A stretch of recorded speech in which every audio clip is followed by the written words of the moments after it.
শীতকালের সঙ্গে মেলার একটা আলাদা রকম সম্পর্ক। মেলা যেখানেই বসুক না কেন, আমাদের মেলায় যেতে কিন্তু সবারই ভালো লাগে। কদিন আগে আমিও চলে গেছিলাম একটা সুন্দর মেলাতে, যেটা ছিল বেথরহরিতে। এই মেলাটা কিন্তু খুবই সুন্দর হয়।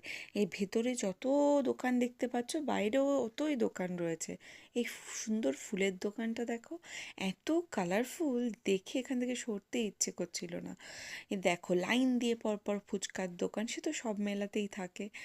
আরও অনেক রকমের দোকান, যত ইচ্ছে কেনাকাটা করো। কত রকমের রাইড, আমি অবশ্য সব রাইডে চড়তে পারি না।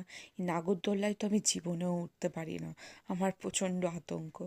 মেয়ে তো অনেক কটা রাইড চড়েছে। আবার দেখো, এটা দেখে বলেছে এটা থেকে ও এটা দেখবে। এটা অবশ্য আমরা কলকাতার অনেক শপিং মলে দেখে থাকি। মেলাতে এসেছে দেখে ও বায়না ছাড়ছিলই না। তারপর ও ওটাতে গেল।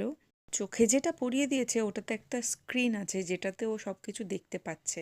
আর একটা হেডফোন দিয়ে দেবে, যেটাতে ও সাউন্ডটাও শুনতে পারবে। আর ফিলটা এরকম হবে যে ও ওখানেই রয়েছে।